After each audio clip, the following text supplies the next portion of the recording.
Hey guys, Sean here. Welcome to the F1 word and to the race reaction for the 2024 Monaco Grand Prix. You have a very happy Ferrari fan here right now. Oh, it felt so good. Finally, Charles Leclerc, Monaco Grand Prix winner. And 2 wins for Ferrari this year as well. Oh, it's like Christmas. It's like Christmas. How are you all in chat? Hope you're doing well and listening.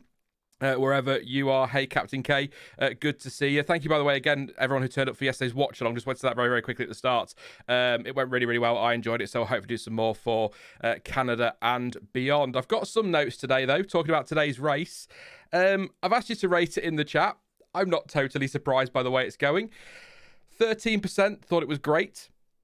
12% thought good, average okay 35%, and bad 41%. Do you know what I'm going to say? Because it's the same thing I always say for every race. There was something to keep an eye on, particularly after Hamilton and Verstappen had pitted. I thought that made it interesting. Maybe playing fast and loose again with the word interesting, but interesting in the latter stages. And I thought it was... no, forget it. Do you know what it was? It was typical Monaco, is what it felt like. But we'll see what Stuart thinks about the race that we just had. Good evening, Stuart. Did you enjoy that again race? The quotes, they're there. Probably not as much as you did. Not being super Ferrari mega fan as you are. Yeah, it was a bit of a letdown, wasn't it? That kind of first lap incident set the strategy for basically everyone for the rest of the race as they tried to do it without doing any pit stops at all, which meant driving 3 seconds off the pace for most of the race, which was a bit disappointing and something we might have to look into fiddling with to make sure that doesn't happen on the regular. But yeah, so not my favorite race of the year. Probably my least favorite race of the year, to be honest. But you know, I have my feelings about Monaco anyway. So yeah. But good, but happy for Charles, of course. Do you think it's fair to... I rated it, as I said at the start there, as typical Monaco. Do you think that was fair, or do you think it was worse than a typical Monaco? I mean, let's not forget, for anybody who hasn't actually seen the race, if you caught the grid, the top 10 has not changed. It is the same top 10 that started the race in the same order that finished in the top. Leclerc, pole, Piastri, second, Sainz, all the way down to Gasly in 10th place. Nothing changed in that respect. Yeah, and as far as I understand, that's the first time that's ever happened. The entire top 10 being the same. So. I think it was worse than typical Monaco purely because we got all the pit stops taken out. Essentially, so we couldn't even lean on a sort of strategy based in that kind of in lap out lap base period where they try and get one over each other or trying to nurse the tires and then get a couple of hot laps in at just the right time to gain a place or two. It was typical Monaco means we're incredibly unlikely to get a pass on the track without there being significant tire difference. So typical Monaco relies on there being these little periods of time around pit stop windows where change can happen and there's a little bit of jeopardy, and that's the thing we're sort of building up to through the race. And then sometimes you'll end up with some tire differences between cars, which means maybe the last 10 or 15 laps things start to come alive again in kind of the way that we have with sort of Verstappen and Russell, where Verstappen was able to catch up to the back of him and maybe think about getting a pass on him. We get a little bit of that sometimes in a typical Monaco, but yeah, unfortunately, because of what happened on lap 1, that was taken away from us. So yeah, worse than a typical Monaco, unfortunately. Yeah, I've got nothing to add to that. In my notes, I said that the lap 1 incident and the red flag and everyone changing tyres took away the one element that tends to keep Monaco interesting. So I know a few people pitted, but we lost that strategy intrigue, like you say. So that was quite costly to the spectacle, if you want to call it that. So I've got nothing really to add. I echo that completely. But we've got an order. We will go through it. I've messed up my slide, so we might do top 2 and then point scorers and then the rest. But I'll try and squeeze Mercedes into the top 3 if I can. But typical me rushing and not getting things done properly. But there you go. So we're going to start with Ferrari. I don't know why I paused. I just felt like I needed a moment. Charles Leclerc, I said at the start, is finally a Monaco Grand Prix winner. Everything seemed to go his way today. He drove absolutely superbly well. Not really pushing. I don't think that's controversial to say. I mean, lap 20 his tyres are in the 118s and 119s, whereas Bottas in last place, just pitted for some fresh tyres, did a 116.5. So, I mean, come on, he was in last place doing that in a Sauber, and Charles Leclerc out front is doing 118s and 119s. But that's the thing with Monaco. It's a very slow burner. Sometimes it never goes anywhere, but sometimes it does. Sometimes we do get some intrigue at the end. But managing tyres, managing the car, did a great job. Little bit, we'll do a negative first. We're going to talk a lot of positive about Ferrari today, I'm sure. But lap 39, you've kind of touched on it, Stuart. He was told over the radio to slow down. And I know from a strategical point of view, trying to stop McLaren getting that pit stop window to Russell, you can understand why they do it. But as a fan sat at home watching a motor race, you do not want to hear slow down over the radio, and you don't want to hear. I think was Russell told something like we don't gain anything from driving faster, and that's the sort of radio messages you don't really want to hear when you're watching a race. We understand it, we've been watching F1 for long enough. We know why they do it, but it doesn't make you cringe any less, does it? It's a shame that they have to do that, but that's the way it goes. Other notes on him. Management was basically what I wrote for Charles Leclerc, and that's exactly what it was. Pace management, car management, tyre management, temperature management. He nailed all that, to be fair, Stuart, and took the win actually fairly comfortably in the end. I think he was able to push a bit, saved his tyres, and pulled away from Piastri 7.1 seconds up the road, but an emotional end. He said he was tearing up on his way to the podium, 2 laps to go, thinking of everything that's gone on for him in his life, and this moment, this dream coming true, and look, I'm not afraid to say it. I was a bloody wreck. Let me put it that way. I mean, and rightfully so. I think he's earned this moment. It's been sort of taken away from us a few times for one reason or another, and he did a fantastic weekend and definitely deserved the win. And I must say, I'm not anti-management. I think that is part of Formula One. I don't think it's necessarily a bad part of Formula One, because it's not a sprint format. There is an element of sort of marathon-like managing where you're not going flat out all the time, and that's fine, because that's part of the strategy. And I think, just unfortunately, as was highlighted quite famously when Ricciardo led almost an entire race without his electric part of his engine working, so it was like 160 horsepower down and still didn't get past. He could afford to slow down almost as much as he wanted without feeling too threatened, which was a shame, because we were essentially focused on, and commentary definitely was focused on, that gap to Russell, and whether Norris in particular, but McLaren in general, would try and do a sneaky little switch onto the mediums and try and tip the balance back towards them. And unfortunately, Leclerc could just back them up just enough to keep that gap small enough for them not to be able to take advantage of that, which was a shame. And then when we saw Verstappen take his pit stop, it kind of became apparent that even on fresher boots, it would be a hard ask to sort of challenge for an overtake. So not what we want to see, and it kind of underlines the situation we're in when about, I don't know, 15 laps in, even Ted Kravitz was starting to get depressed over the pit lane, was like, I thought we were at a motor race. What is all this happening? I think it's an unfortunate set of circumstances. It doesn't necessarily speak to the state of F1. And I think this is a tricky track anyway. I think it just kind of, it's just the way it went today, unfortunately. Yeah, I mean, I get that. At Monaco, it is tough to overtake at. We know that. But I did say to somebody in the comments on Thursday in the preview, because they said about, Monaco, it's pointless, it's boring, it's tight, it's twisty, you can't overtake, and it's the cars just don't work and all this. And I thought, I totally agree in a lot of ways, but also, and actually Nick Surface has just made a very similar point in chat. Do we see a lot of overtaking even on purpose-built tracks? So is this, and I think we know the answer, so I'm going to throw it out there anyway, just for, for the lols, but is this the cars rather than the track? I know Monaco's always been tricky, but if these cars were shorter, narrower, maybe we might get a bit more action. I certainly remember in the 90s we saw, more. It was still risky to make a move, but it wasn't necessarily always a 50-50, whereas I think Martin Brundle made the point in commentary today that if you make a move in Monaco now, it is a 50-50 pretty much. Whereas back then you had a bit of space because the cars weren't quite so bloody big. So it's the cars, isn't it, rather than the circuit, although maybe people argue in chat that the circuit still is just not going to work for Formula One. But ultimately, I'm not going to go into the debate.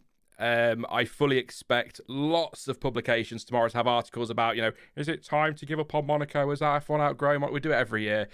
We know what we're going to get when we come to Monaco. Sometimes it's okay. Sometimes it's dreadful. Sometimes it's brilliant.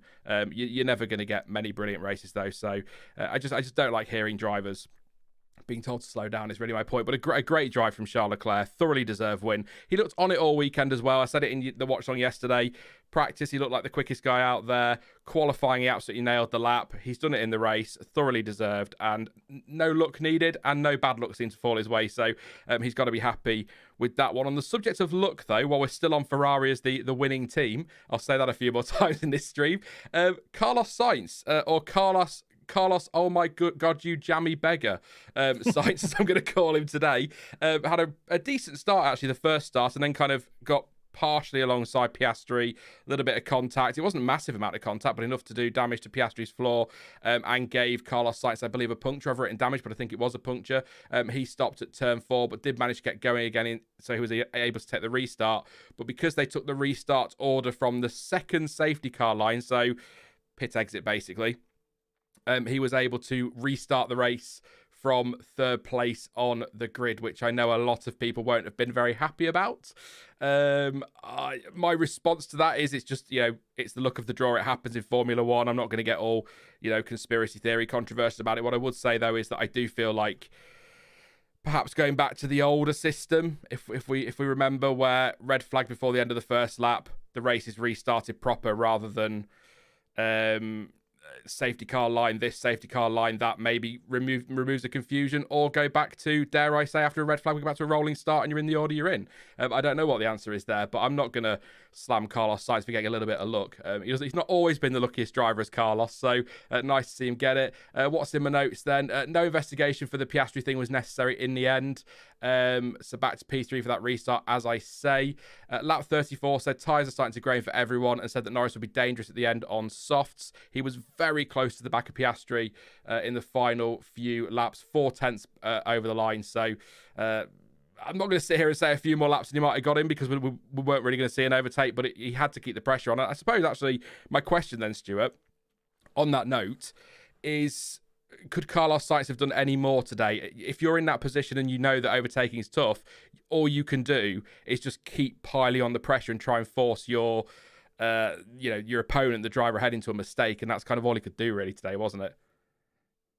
Yeah, and I think there's a little element of Monaco. That's where Monaco becomes a little bit more magical there, because overtaking is tricky, but doing perfect laps, lap after lap after lap, is also incredibly tricky. And if you can just stay close and keep the pressure on enough for them to maybe make a little mistake, especially through the wheelie area before the tunnel, just to allow you to do a little bit of catching up, then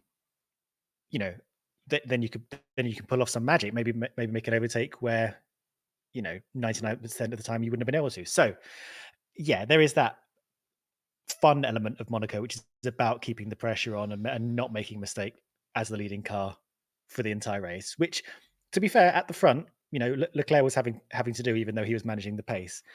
Sainz, I don't think, could have done much more.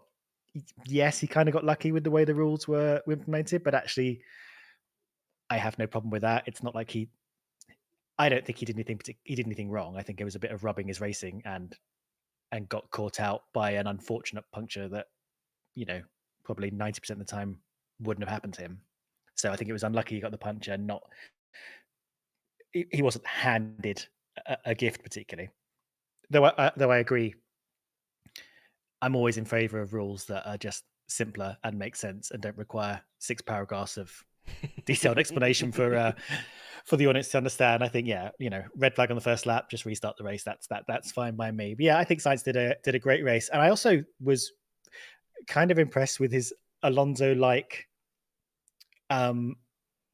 strategy management that he seems to have gotten into quite a bit lately. Like, he seems to be just sort of keeping his eye on the entire race. telling the team what he think the best strategy would be.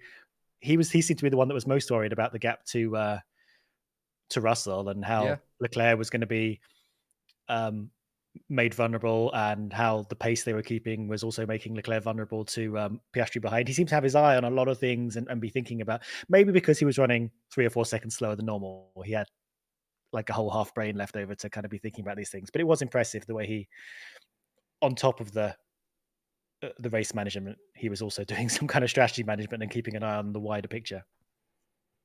Would you be just on that point again about the restart before we move on and talk more about everybody else, but would you be, if we went back to a situation where you start a race, bring out a red flag before the end of the first lap, you start again from scratch, minus 1 lap, so it'd be a 7 lap race, start with the grid order. It gives those who had minor contact the chance to fix their cars, but maybe introduce a rule that is effectively a fresh race, and therefore you can't, if you change tyres under that red flag, you still have to pit again in the race. Maybe even adjust it. I know this will go into your not wanting rules with loads of paragraphs to understand, but maybe tweak it slightly and say that you can put on any compound. You can reuse the hards again if you want to, because you started on the mediums, for example, but you would have to still make a pit stop in the race if we had a proper full-on restart, rather than what we had today where they took an order and then you could change tyres and that was that. Yeah, I think that would work well, and I think it keeps strategy in play, even if you're even whatever track you're on, Monaco or whatever. And I don't think that has to be that complicated, because all you have to do is declare it a new start. Yeah. And then all the rules are in place for however the rules from start to finish of the race are still in place. I don't know if this is the time to kind of wend into that. This is more Monaco chat than the Ferrari necessarily, but I'm also in favor of having Monaco specific rules, because we already have some Monaco specific rules. I mean, the race isn't a full length race for a start because Monaco is too slow.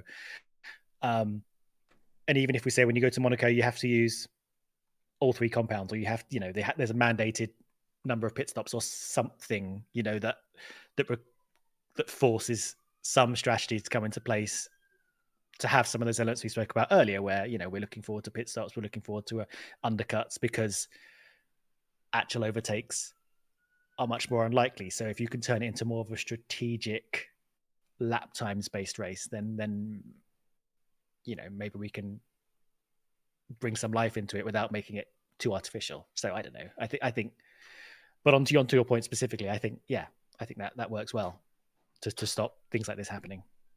It might solve part of the issue. And I one final question on Carlos Sainz. I mean, again, like Charles Leclerc, really good drive from Carlos Sainz. Yes, he got a little bit of luck, or a massive slice of luck, but that's the way the rules are. That's the way the cookie crumbles sometimes. Next time that happens, it might go against him. A red flag in, say, Australia, and then he dives up the inside and takes out, I don't know, Fernando Alonso, and then gets a 5-second penalty at the red flag restart.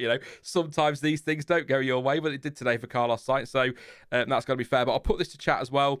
I think I know the answer, but just for the sake of sort of mopping this up, do you think the stewards were right about that first corner incident with Oscar Piastri? I'm not quite sure how anybody deserves a penalty for that, so I think racing incident, if incident at all, really. Yeah, I don't think any penalty was needed in either way. I think they both tried to give each other room without, entirely conceding the track. They both wanted to sort of be, in a good position to take the drag up the hill. And I think they were. And I think, a millimeter one way or the other, and they probably both would have been able to carry on everything intact. And it just so happens there was just like a little bit of a tap, which happens. It's narrow, but I don't think either of them were being particularly blasé about the space they were taking up.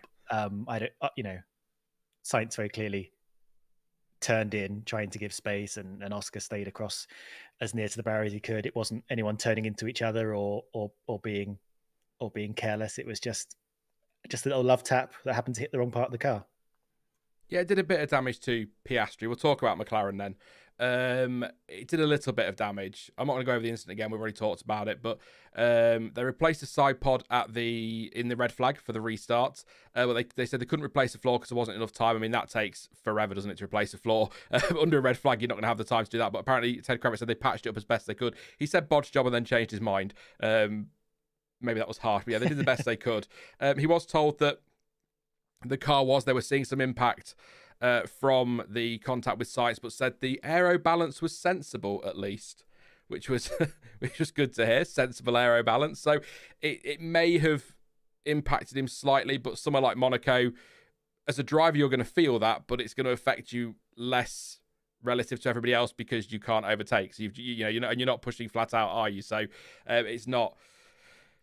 You get my point. It's not going to destroy his race from there. But I think Piastri this weekend has been absolutely superb for McLaren, and he has been the quicker of the two, which is great to see. And good drivers, very good drivers, do good things around Monaco, and Oscar Piastri did that yesterday and today. He was 7.1 seconds off in the end, but for much of the race he was, and I know Leclerc was pace management and keeping that gap there, but he was sort of within a second, wasn't he, for much of the race, and maybe had a few looks here and there, but again, you're going to hear it a lot in this stream, and you've heard it a lot already, overtaking really tough, so he was never really going to...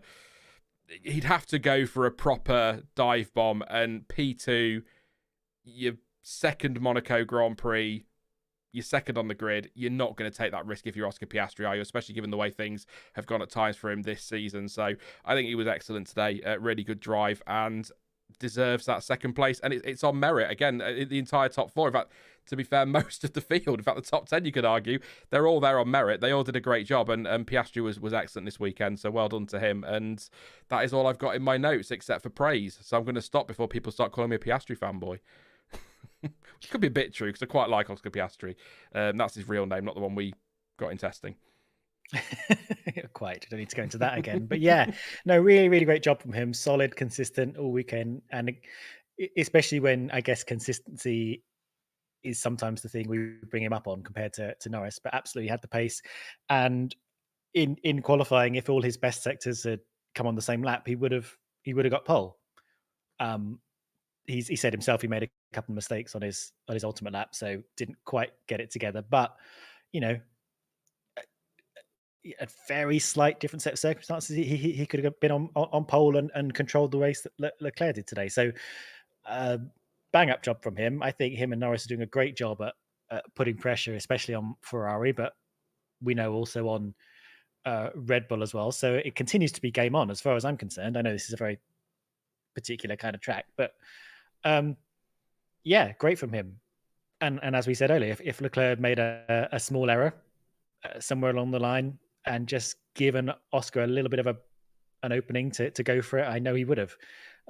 That's exactly why Oscar didn't give him any breathing space for most of the race. He got back to like a couple of seconds every now and again, and we know in the final 10 laps his tires had gone off a bit and he wasn't able to keep up. But yeah, he was there basically the whole race long, ready to take the win if it was essentially opened to him. Yeah, you said to me in DMs, didn't you, that it was close at the front and just one mistake, like you just said, one error, and it can change everything at the front. So you've got to keep in touch, and that's what Oscar Piastri did. And I don't think he put a foot wrong really all weekend.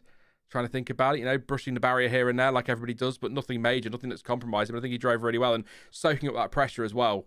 It is only his second season, and he's got Carlos Sainz there breathing down his neck. He's got a little bit of damage to his car. He's got, everything going on around him, trying to focus. He did a really good job. It's very easy to make a mistake. So, yeah, I did just want to pick up something in chat very quickly, just to make, because if it's picked up in chat, it'll be picked up in the comments, and the comments don't tend to be as nice as chat about it, so let's put it that way. I'm not saying overtaking is impossible at Monaco. I'm talking about Piastri not taking that risk. Lance Stroll could take that risk because he had nothing to lose. He could sling it in there and lose his nothing in whatever place he was in the end, 14th place. But my point is Oscar Piastri is not going to throw it on the inside of Leclerc and take a risk when it's so difficult to overtake at Monaco when he's got 18 points in the bag was my point, just to make that there. So, yeah, great stuff from Oscar Piastri. We're going to fly through these because although things happened, a lot happened early in the race in the first restart or the first start, and a lot happened a bit further back, and actually my notes are pretty sparse on the opening couple of teams because they just drove really slowly and didn't run into the barriers. Basically, it's summarising that quite nicely, and that's really, Lando Norris P4 today, started P4, finished P4, lap 29, complained of a little bit of abrasion on his tyres, is what I have for Norris, but kind of in a way a bit like Piastri. You could sum it up a little bit that way. Drove well, close to the back of Sainz. Like you said, Stuart, kept himself in the in the position that he could maybe capitalise on a mistake from Sainz or a mistake from Piastri, or that's where he needed to be. But I think what was frustrating to watch with Norris today is, had he been able to get a pit stop gap over Russell, yes, it would have been risky to make that stop because you never know what's going to happen. That could have made things a little bit more interesting at the front, because a fresh set of tyres. We saw the pace difference when Verstappen changed tyres and Hamilton changed tyres. He could have really made that interesting at the front, but he just never quite had the gap. And that was what was happening at the front. We had this strategy where Ferrari were backing the McLarens up or backing the pack up, and Sainz was holding position. It just all seemed to work really nicely there to stop Norris getting that gap back to Russell. I know you've talked about it already, partially, Stuart, but it's that was intriguing. But I'm watching the timing screen, you just want him to just get sort of 23, 24 seconds, make it a comfortable stop, come out in fourth place, and then force Sainz to have to make a decision and Ferrari to have to make a decision. And the pace he's got, can he catch them? Will he catch them as quickly as Verstappen caught Russell? What are their tyres going to be like when he gets there? Is he going to get a chance? And that's when things get interesting, even though, again, overtaking isn't easy. I felt like that's what the top four needed from a neutral's perspective to make it a bit more interesting. But it felt like I was just waiting for that to happen. There were things happening behind, like I say, but you're just waiting for that to happen. It never quite got there. It was close, but not in the end. Yeah, I think the problem Norris had was he had very little control over the situation he was in. And it felt throughout the race that he was, from his discussions with his engineer, that he was just waiting to sort of see if something presented itself, and possibly that would have been the gap to Russell. Possibly it would have been the guys ahead of him, maybe chewing at their tires a little bit more. Of those top four, he was the one that kind of kept a little bit of a gap because it seemed like he was working on keeping just a little bit more life in his tires. So just on the chance that maybe the hards went off a bit more than they expected them to, he might be able to have a little go at Sainz or something towards the end. There was a lot of talk about the guys ahead are having more abrasion than you, or are graining, but you're not at the graining stage yet. And I think just feeding him a little bit of hope that if you just keep doing what you're doing and manage what you're doing, if an opportunity comes, maybe you'll be able to take advantage of it. And that didn't come for him today in any sense of the word. So he just kind of had to stick there in fourth place and wait it out until eventually all the laps went away. So yeah, probably quite boring for Norris, really, but he couldn't do much more than that. And like the rest of us, we're just kind of like hoping something would happen. But yeah, for once, Ferrari were kind of on top of all eventualities. They saw the gap to Russell and actually dealt with it, rather than sort of whistling with their fingers behind their back and just hoping everything turns out all right. They actually did take control, and that meant that Norris and McLaren were out of it. Yeah, and again, just to reiterate the point in case anyone's just coming in, but you can overtake at Monaco. We saw it with Stroll, Bottas. I think Sargeant made a nice move as well. But when you're in the position of Lando Norris today, and same with Piastri and Sainz, you've got too much to lose to take that risk, especially at the moment. When you look at the championship, we'll talk about championship tables in a bit, but when you look at the championship, they need to take as many points off Red Bull as possible in these races, so it's just not worth sticking your nose in. Bottas, Stroll, Sargeant had, looking at the order, stuff all to lose. They can take that risk. Norris isn't going to stick his nose in there. There's just no point. So I think he drove well. So did Piastri. So did Sainz. So did Leclerc. I think that's kind of how it was. They were kind of obviously literally in the same race because it's one Monaco Grand Prix, but they're all kind of doing the same thing, weren't they? They were managing gaps to each other and managing pace and tyres and trying to make sure they didn't give a gap to Russell, and that kind of all became one big blur. Almost. They were Ferrari McLarens. They were one team this weekend, I suppose you could put it that way. So it's what it is at Monaco. But yeah, great stuff. Obviously very happy for Leclerc, very happy for Sainz, very happy for Piastri, and happy for Norris as well. But I think, if Piastri's P2, he wants to be P2, doesn't he? So he wants to be beating his teammate, but not today. P4 is fine. Nick Surface, thanks for your super chat, mate, and your support. Says, is this the first time in F1 history all the top 10 finished exactly where they started? We believe so, yes. And chat are saying yes as as well. So yes, it is. Thank you very much for your super chat, mate. And don't forget, if you've got a burning question you simply must ask, you can pop in your own super chat. I have to read those ones as long as they stick to community guidelines, so feel free to do that. But we will come to you in chat a little bit later for some Q&A, I am sure. So we'll talk about Mercedes, and we'll go to the new slides. And sorry if you can hear my mouse clicking, by the way. I've got a new mouse and it's louder than I expected. I can't hear it. They don't like have a little thing like mouse click really loud when you're ordering. They should do. George Russell, we've been talking a little bit about him. P5 today. Lewis Hamilton in P7 for Mercedes. They were the third top team this weekend. So Russell was told to manage, which is a word we heard a lot, of course, throughout the race.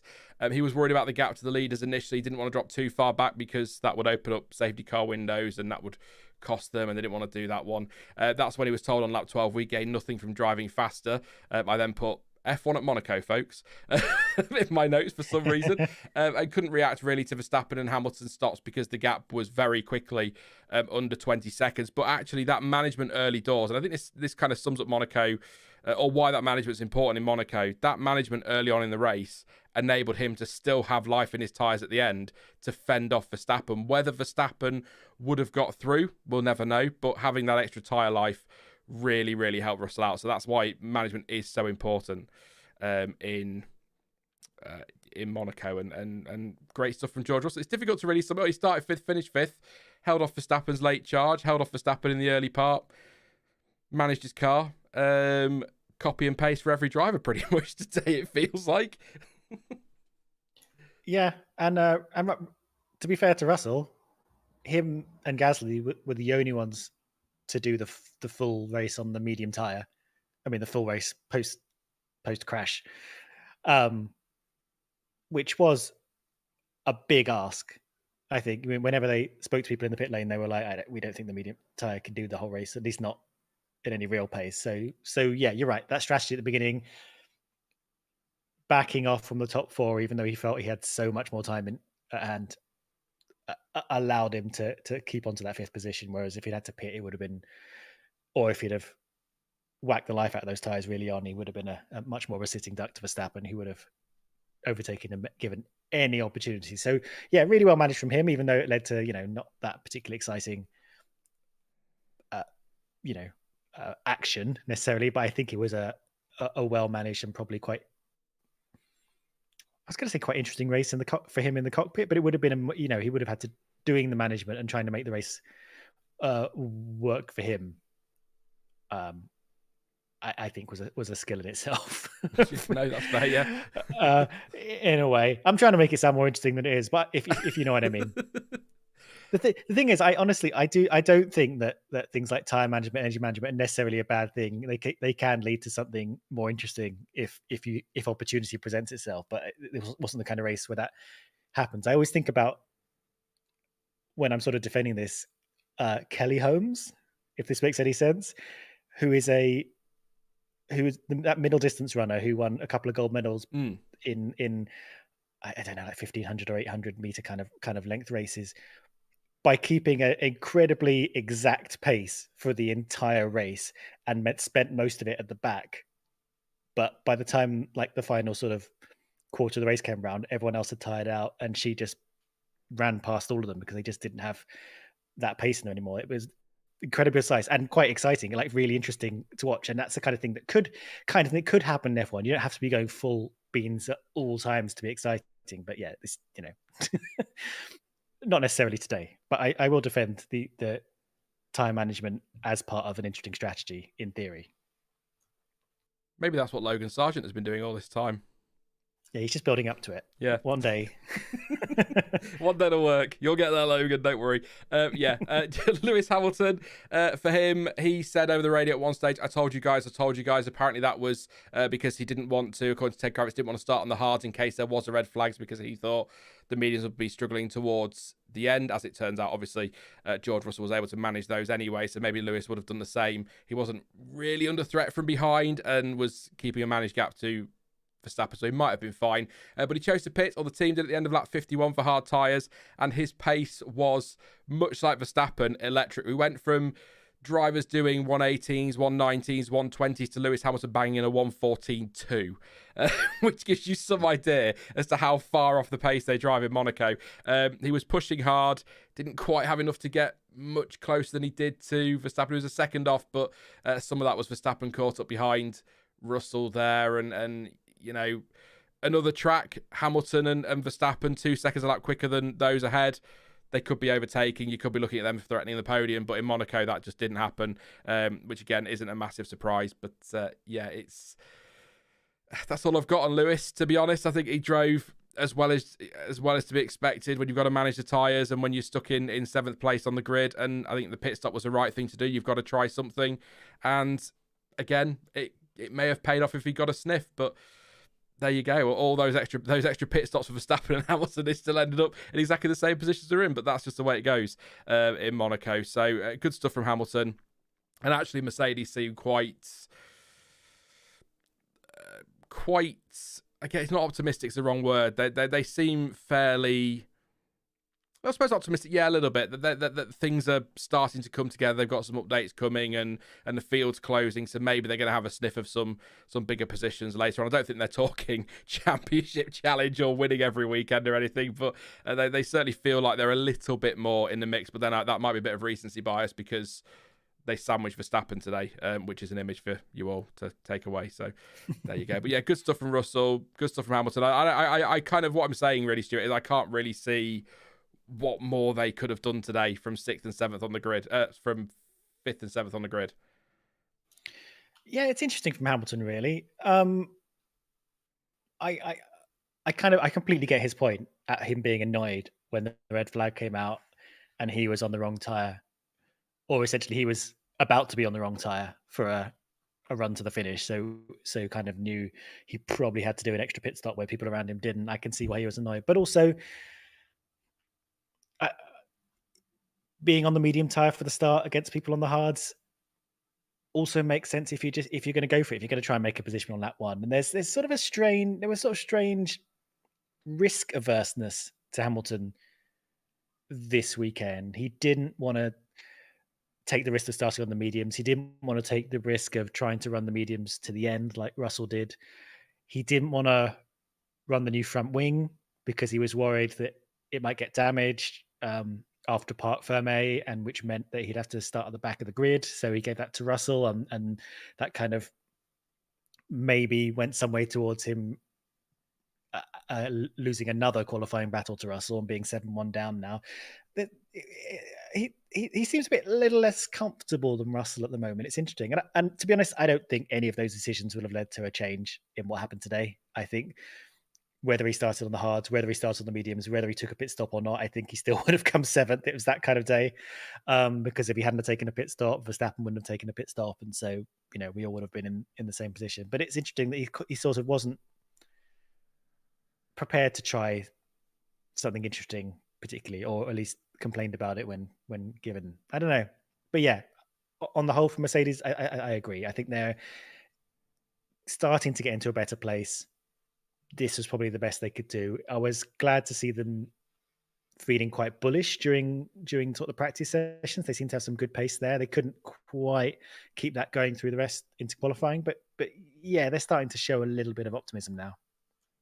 Yeah, I think you're right. I don't think much changes, but at least with that pit stop, it gave us something to focus on, didn't it? So I'll always appreciate that. It made it somewhat interesting. But there was as well, he did complain over the radio and said, "Why didn't you tell me the outlap was critical?" I'll probably get moaned at for this by somebody who's part of the cult. But my response to that was, "Isn't every in-lap and outlap critical, and shouldn't a world champion know that?" And then I thought, it's not as simple as that in F1, is it? Sometimes you have to be told by the team you need to go to this engine setting, and maybe outlap critical might be code for mode whatever, or so it's never as simple as just saying that. But I did sort of think surely every outlap and in-lap is critical. But hey, it's again, nothing really changes. So there we go. Those were the top 3 teams then. Thank you to AC for your super chat and for your continued support on the channel, mate. Really appreciate it. Good to see you again. So in terms of the driver market, what do you think of the options for Perez and Ocon after today's race? What will be Alpine's lineup for 2025? We will do that as the first question we get to Q&A a little bit later, mate. We'll get through the order first. Please do leave a like as well if you are watching, which 449 of you, or 452 of you are now. 95 likes, let's get that over 100. That'd be fantastic. And subscribe as well if you are new. That would be massively appreciated. It all helps the channel out. But we'll roll on to the point scorers, which will be Red Bull, RB, Williams and Alpine. There you go. And then we'll do the rest as a quick wrap up a little bit later. So let's talk a little bit about, who did I just say? Red Bull. Red Bull? Max. fourth in your list. That's what's thrown me. Red Bull, 4th in the list. Let's talk about the Max Verstappen P6 today. I feel like, no disrespect to Max, but I feel like we've kind of summarised his race and went through Mercedes there. He pitted when Hamilton did, started to push hard and pitted at the end of the next lap after Hamilton had pitted, obviously to try and cover off whatever he was going to do. Put on the hards, rejoining P6, started pumping in hot lap after hot lap and closed the gap down to Russell to half a second. And actually, it's worth mentioning for that 5th, 6th and 7th place, they were 30-odd seconds, or Verstappen and Hamilton were 30-odd seconds off the lead when they pitted, and then ended the race just 13 seconds off the lead. So, I mean, that's how quick they were going versus everybody else. So, yeah, it's just a very strange weekend for Red Bull. Verstappen did say at one stage during the race that it was boring and he should have bought his pillow. I'd imagine there were quite a few people on social media going, yeah, same. But, yeah, no, really weird weekend for Red Bull. Just didn't have the pace today.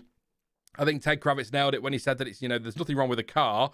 It just doesn't suit Monaco. And when you think about Singapore last year, and also you think about Mercedes during their dominance, Stuart, if we think back a little bit, let's do the wavy lines and go back in time.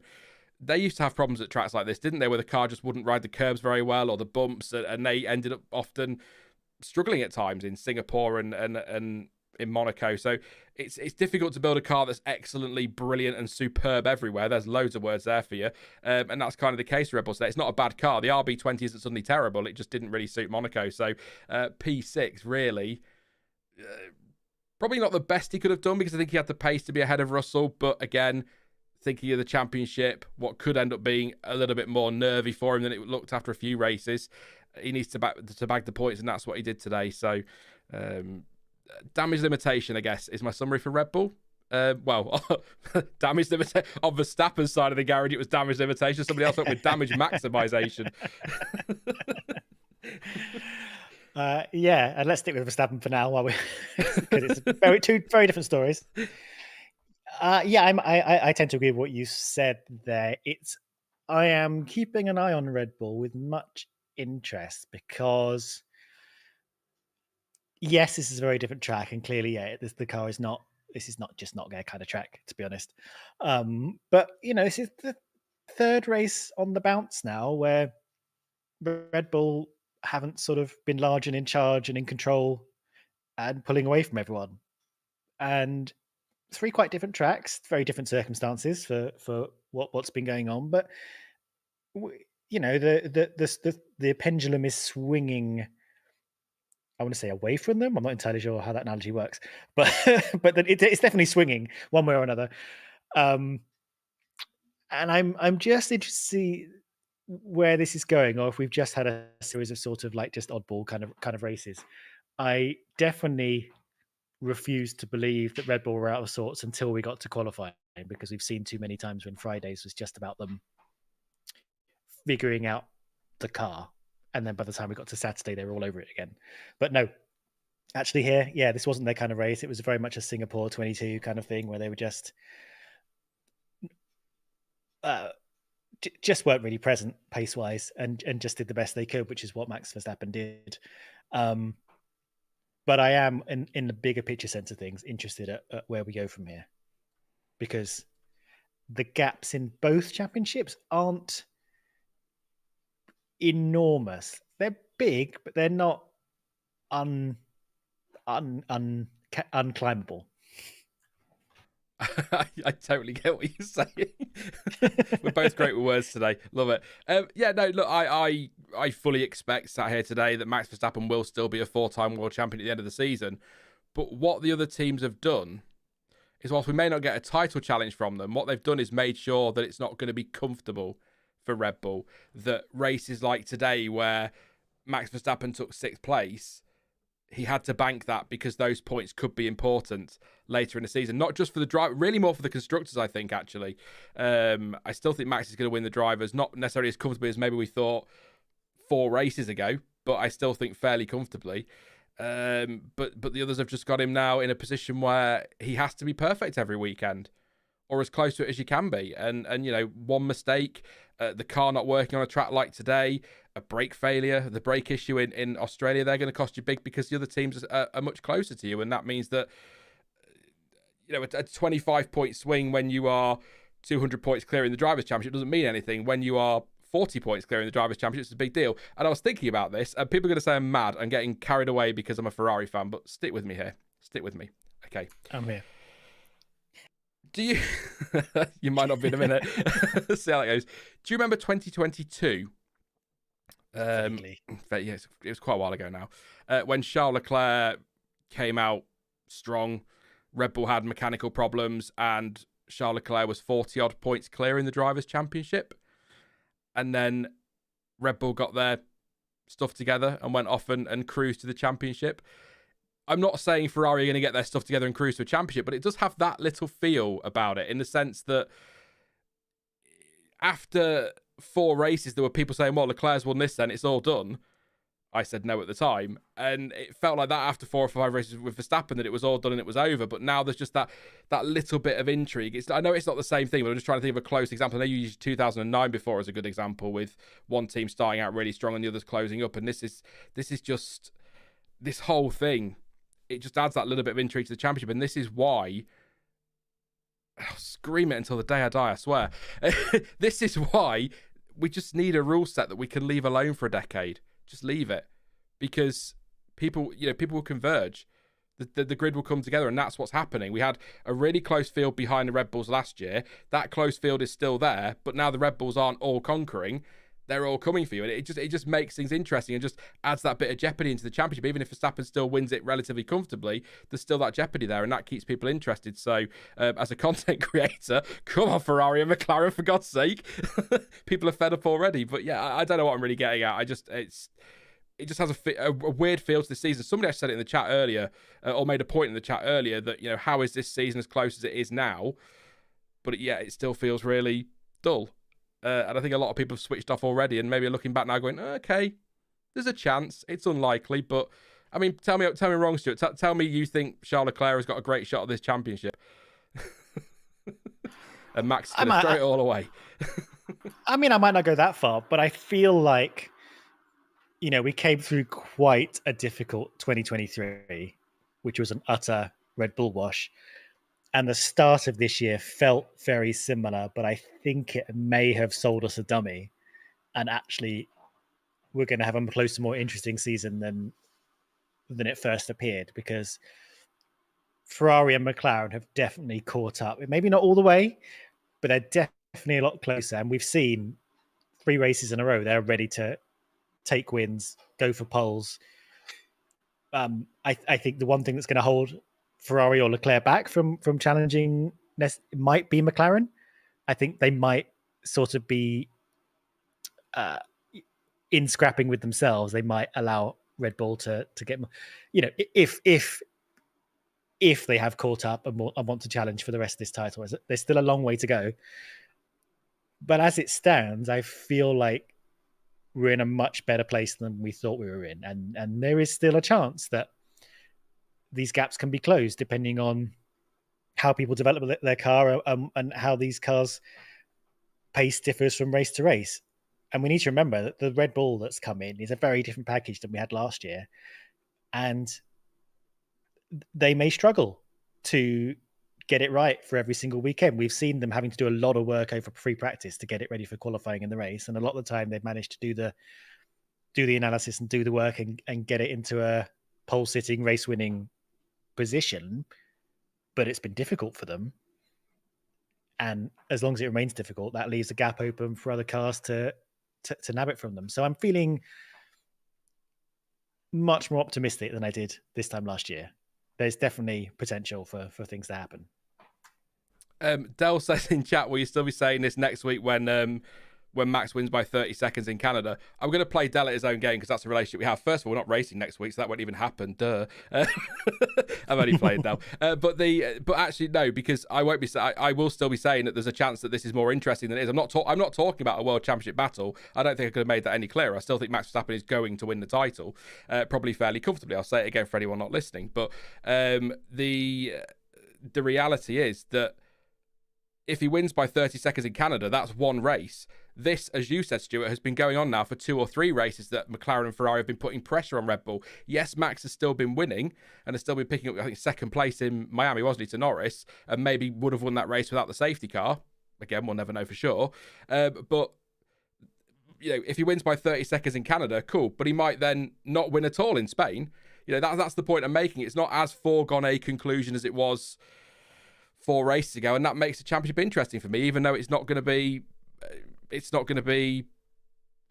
a proper fight, frankly. But I'm not going to keep saying the same thing because I know what I mean, and most people get it, and that's fine. If you don't, then I'm sorry. I'm just that kind of guy. I think there's a key thing at play here, that both Ferrari and McLaren have 2 very strong drivers, and finally they both seem to be in a very strong position technically and strategically.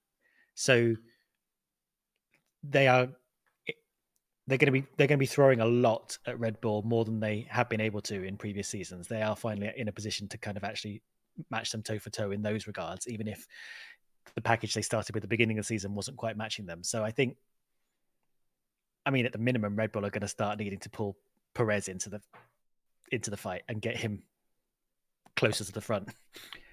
Might be a good segue. It was perfect. That's why I snorted. Sorry, it was a perfect segue.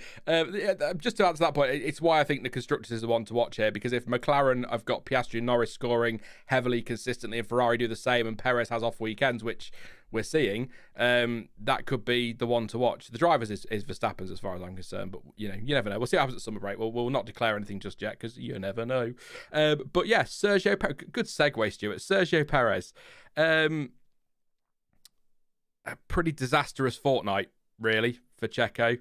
Knocked out in Q1 yesterday. Big crash at the start today. DNF, forced to 5th in the Drivers' Championship behind Leclerc, Norris and Sainz, and Piastri is rapidly closing in as well.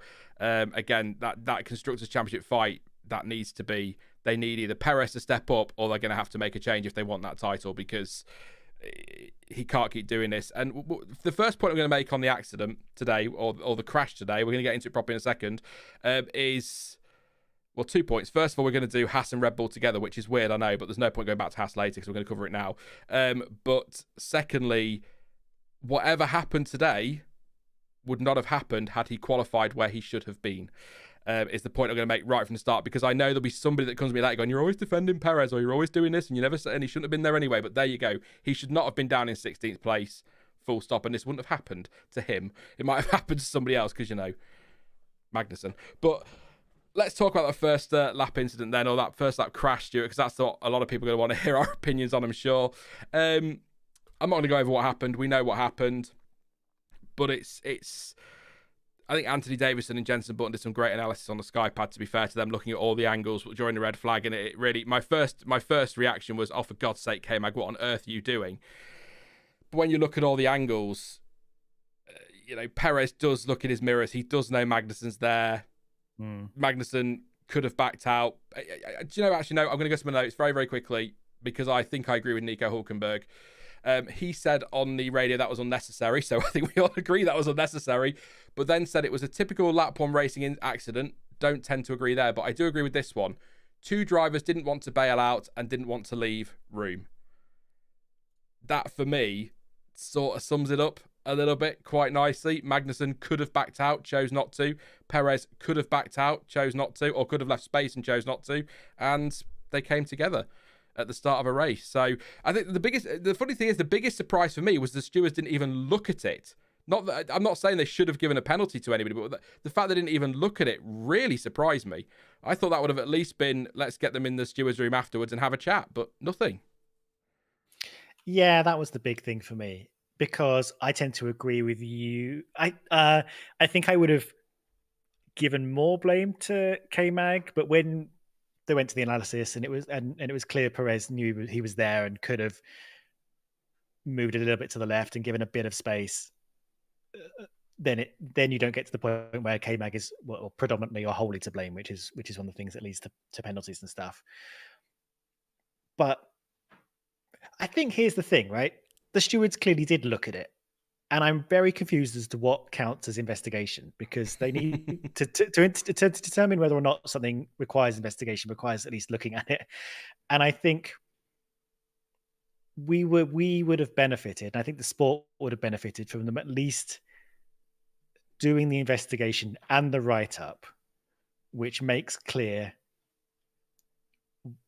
assuming they're not going to give anyone a penalty, why they're not going to give anyone a penalty, what this means about rules of engagement, particularly in like a street circuit and on lap one and stuff, and what the rules are, so that we as an audience and them as the drivers can all have some clarity and precedent as to what happened and why there were or not penalties given. I think that's a really important part of the process. And I do like the transparency of the stewards documents that we get. And it seems baffling that they didn't even give it a look, because it was a massive accident. It caused a red flag. It destroyed an entire car and part of a barrier. And I feel like Injured stuff like that. Yeah, minor injuries, I still think an injury. It just seems clear to just go through the process of investigation, even if when you look at it, you think, oh, well, it kind of look. I mean, I think the only way you could have got to the point of saying no investigation needed is if you investigated enough to see that Perez was looking. Because if you weren't aware that Perez was looking in his mirror, I think that's when you go, well, obviously K-Mag stuck his wheels up too close into a gap that was clearly closing. And it was his fault. And I think that the only saving grace for him is the fact that Perez knew he was there. So I don't know. I think it's weird, to be honest. I do think in that situation, Magnussen has more opportunity to react, because Perez, I mean, the mirrors are crap, aren't they, on these cars? We know that. He knows he's there. He knows the Haas is there, but he maybe doesn't get the full view of how there he is. Whereas Magnussen knows how far alongside he is. He can see the barrier on the right. He knows that that's going to be a pinch point. So he has the opportunity to back out of it. Had Perez been looking in his left mirror at Hülkenberg, the stewards may have taken some action, because he doesn't know Magnussen's there, so that's on Magnussen. But I find it quite difficult, though, to give a definitive answer on this one, because I'm doing it with hindsight. I'm doing it after all that analysis, and I'm doing it having seen the consequences of the crash, how big that impact was. Because you feel like you see Perez's car sat there, you say, well, somebody's got to get a ban for that.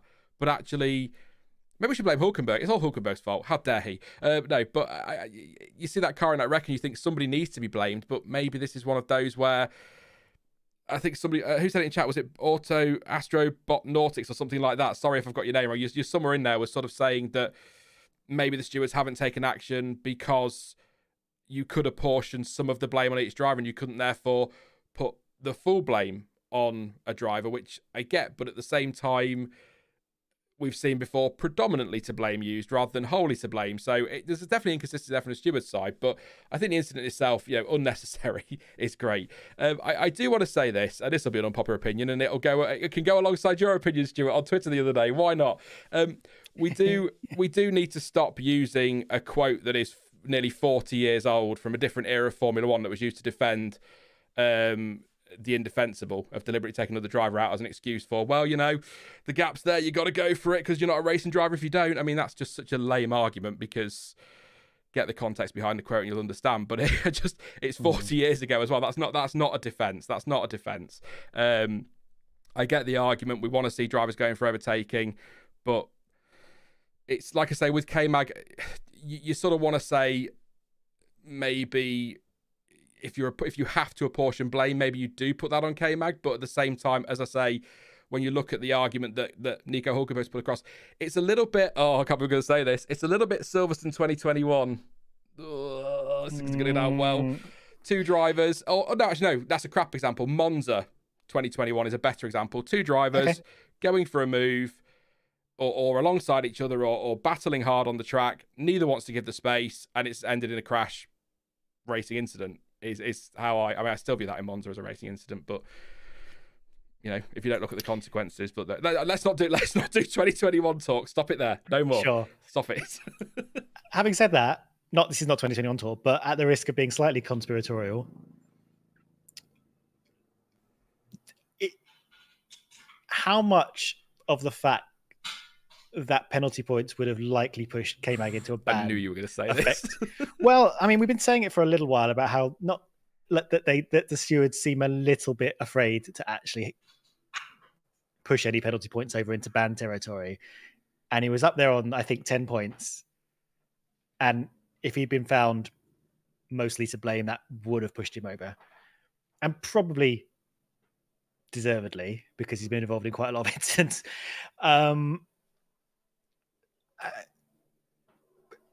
Part of me thinks maybe that comes into play a little bit. I don't know necessarily, but I know a lot of people will be starting to ask, is there anything a driver could do to get banned?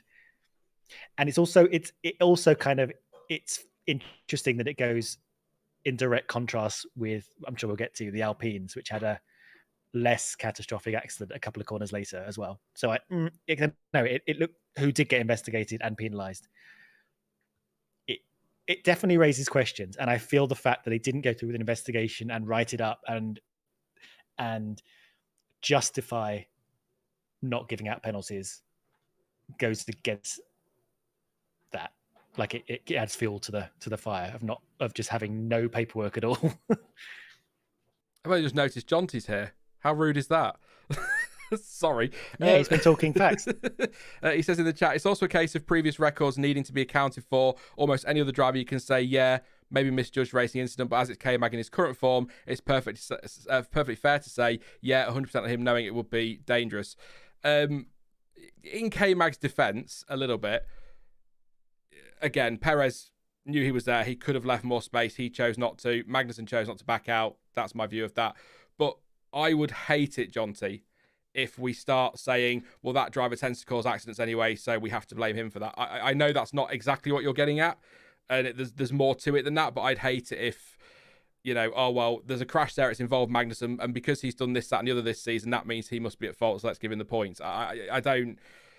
there is a part of me that wonders if K-Mag might have quite liked the points to get the ban out of the way, so it's not hanging over him all season. Maybe, I'm not saying that's why he crashed. That's not what I meant. I didn't really deliberately did it to get the points. But after the accident, he might have thought, you know what? If I get a couple of points here, it's not going to be disastrous because at least that ban's gone then. It's all sorted.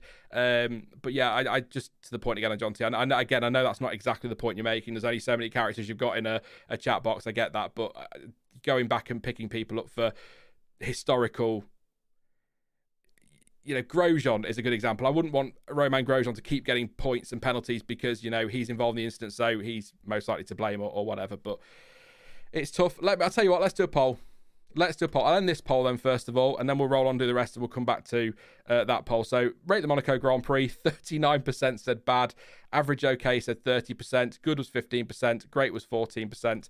Thank you very much. 756 votes, 141 likes. Come on. You can get those likes up. What questions should we ask then? Who was at fault? Should we ask that one, Stuart? Who was at... Sorry about the typing. Fault for crash. You'll know the crash that I mean, so I'm not going to type it all in.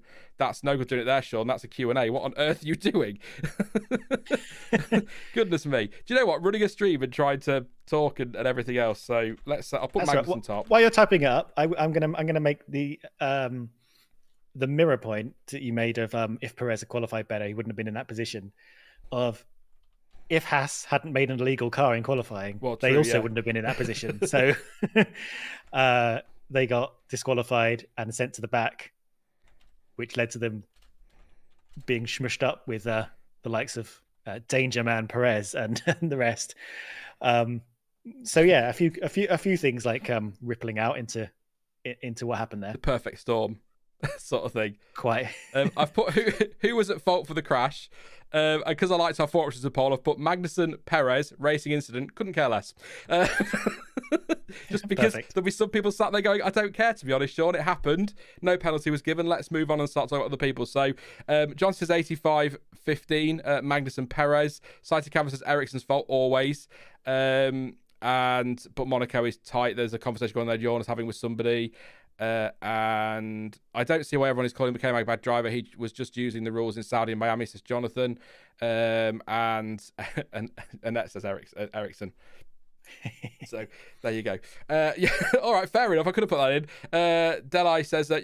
No, sorry. Winged Race says no option for blaming Monaco. I could have put that in. I'll tell you what, the couldn't care less could be the Monaco thing. It's Monaco's fault. There you go.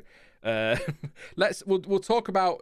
So yeah, they were. Well, it's qualifying, so I'm not going to go into it in the race reaction too much. But as Stuart said, they were excluded from qualifying for. I did read about it, and I didn't write it down for the stream, but I think it was that the DRS on the rear wing wasn't the right. There wasn't the right gap. Was it 80? I can't remember what the gap. I did write the measurements down, but it was a rear wing. A rear wing infringement. They got disqualified, but yeah, the DRS element was too wide because they'd set it up incorrectly because it was a new element and the engineers hadn't been told how to set it up properly. Is the excuse they give, and it ended up with it being too wide on the car. There you go. That's your brief technical talk. I'm not going to get into it today because I qualifying. Let's run through the rest of the point scorers, then we'll do the rest as well, and then we'll come back to that poll. Then we'll do some Q&A and that sort of thing as well. So RB. I'm going to read you my notes for both drivers. Are you ready for this? Tsunoda started 8th, dash, nothing. Ricciardo started 12th, dash, poor restart and lost a couple of places. RB this week are my they were there team, and there are a couple of teams like that as well. But were they there? Well, they existed. There was somewhere there. Yuki Tsunoda, though, great driving quality. Top 10 again, 8th place in the race and 8th place on the grid. It's really good points for RB. They're looking good for P6 at the moment. Long way to go this season, but they've really found their feet in the last few races, and Yuki Tsunoda's been really strong. And I think I made the point in the qualifying watch on yesterday, we're not doing driver talk just yet, but you know, if you're talking about Ricciardo in that seat for next year or summer break, if Perez doesn't step up or Perez getting an extension or whatever, I'm looking at Yuki Tsunoda going, are we just going to ignore this guy? He's been really good lately, and I think he was really good this weekend. And Danny Rick, I couldn't tell you anything about Danny Rick because I don't actually recall, unless he was part of a group of cars, I don't recall seeing anything of him really. No, me neither. I think he may have been in the group of cars that Alonso was holding up for a long period of the race. True, but apart from that, I think that's there. But yeah, I don't really remember seeing much of them. But again, yeah, I totally agree with you on Tsunoda. But otherwise, didn't really see them, to be honest. My notes are identical to yours. It's literally nothing else. It's not that we hate RB, by the way, apart from the name. No. But yeah, another little handful of points, keeping them in a nice position. But otherwise, we're sort of there. And just another little notch on Yuki Tsunoda's keep hiring me CV. Otherwise, what else could you say about them? I could say that I always make sure that every team gets 5 minutes of slides in these streams, and I've got 5 minutes of RB slides, and we're not going to need them all, are we? That's for sure. I don't think so. No, I think steady race for it's a race of management, isn't it? You know, Tsunoda, unless something happened, wasn't going to threaten Hamilton and Verstappen and co ahead, and he had a bit. You know, Albon was right behind him for much of the race. That was really his fight. He kept him at bay, drove well. That's kind of it. I'm going to do my usual. I need to find something, so I'm going to go and find. See if there's any quotes. I just clicked on Carol Vorderman for some reason. There you go. Okay. Carol Vorderman says that RB had a great race today. Picked up some valuable points in Monaco. LFGGGGGG.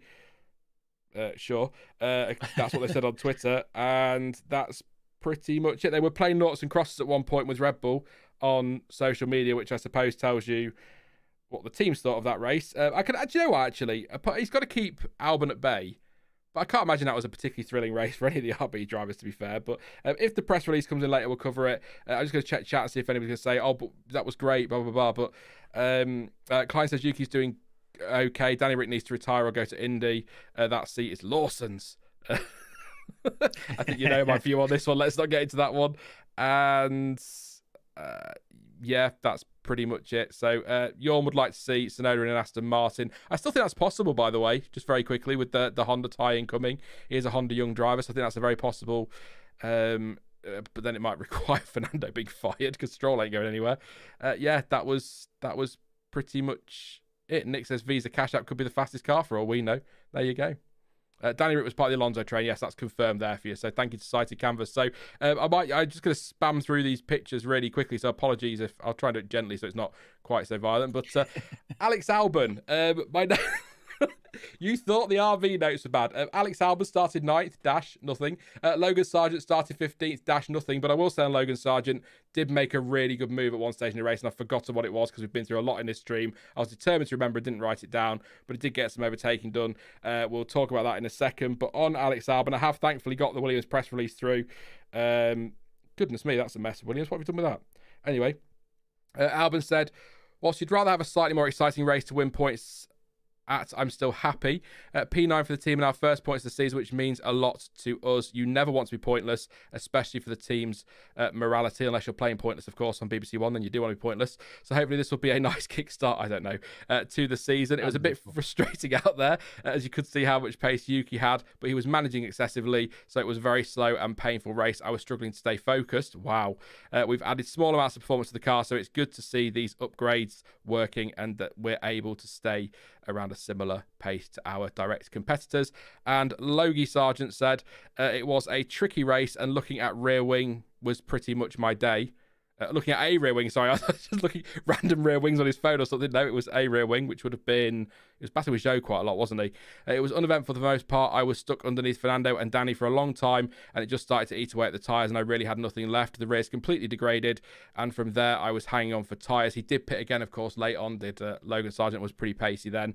Going forward, both cars have the same spec. We'll both be able to fight for these opportunities more. So that's what the Williams drivers have said. So thank you to Williams for sending that through quickly, because otherwise we'd have been a mess. But yeah, no, I think Logan Sargeant actually, I think, had a pretty decent weekend. I know people will go, what, seriously? But I do. For him, a decent weekend for him, given some of the struggles he's had, and was quick towards the end after that stop, made a nice overtake, and Alex Albon, like he says, a couple of points on the board now. So it's their season has started, Williams. Maybe they can see this as a turning point, or maybe it's just too much of an outlier. We'll see. But I'm hoping, Stuart, you've got something in your notes. Actually, no. I'll tell you what. James Vowles, there you go. Lap 21 told Sky that the drivers were 3 seconds off the pace. There you go. And so they were. Yeah, not much else except for really good to actually finally get some points. I know they've been struggling, but not in the terrible nightmarish way that Williams have struggled before, where I think they went 3 seasons and got like 2 points finishes.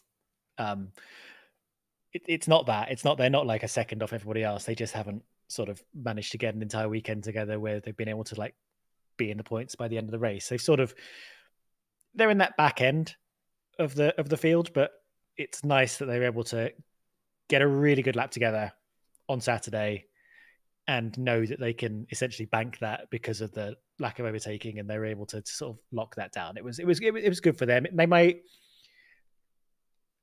well, I mean, I guess we'll never know if they've been able to do that had it been a race with pit stops or something a little bit different happening, but I'm really glad they're able to just lock that in, because I think having at least a couple of points is indicative of kind of where they are, I think, which kind of bleeds back into a little bit of the should the points go down a bit further, because then we can actually get more of an indication of where the lower teams actually are relative to each other. So I think it's nice that they've got a little something for it.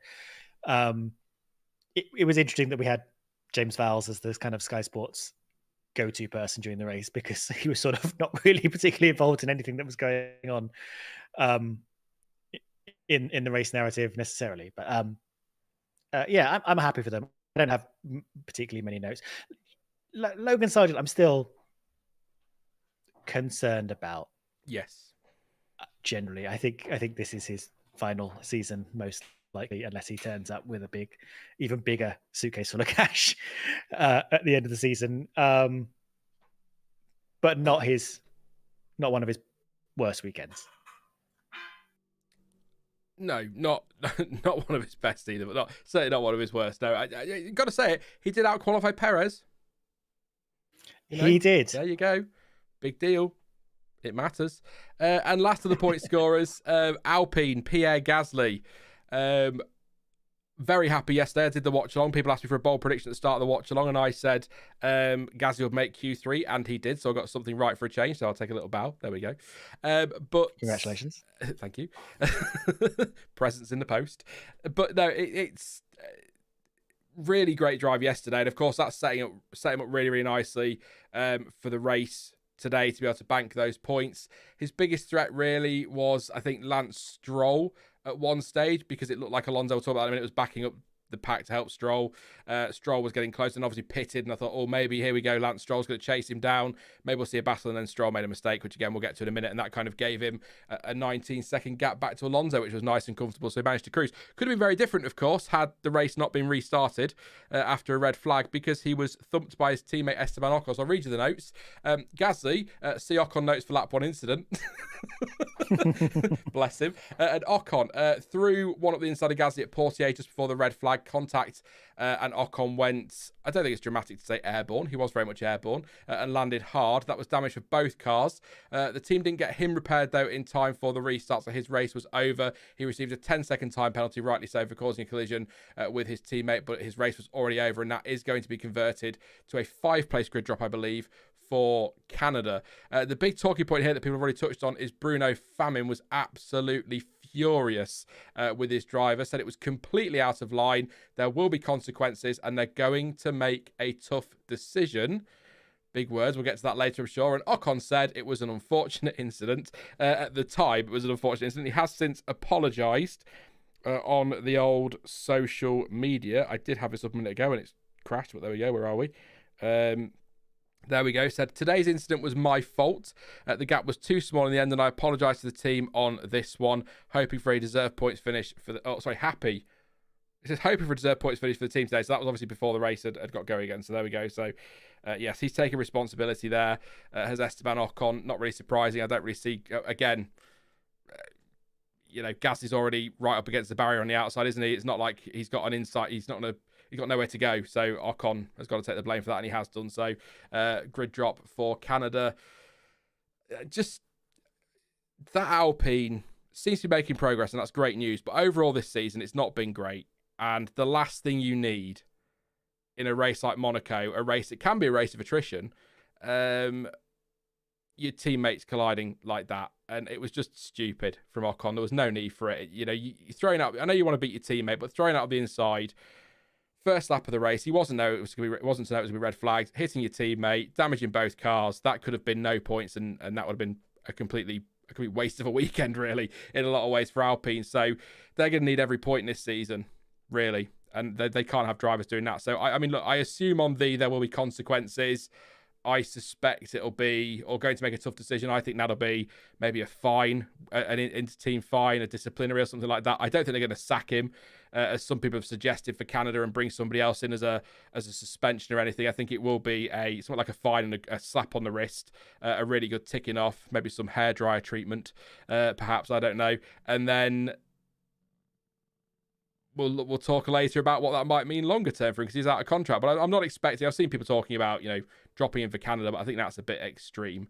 But it was his fault, and ultimately it could have cost some points today. I mean, it wouldn't have, I guess you could argue, because he would have been 11th at best, but he would have been in the mix for extra points if things had gone a different way. But it's a point for Gasly. I tried to flip the positive with the negative here. Ocon out of order, Gasly excellent, got a point.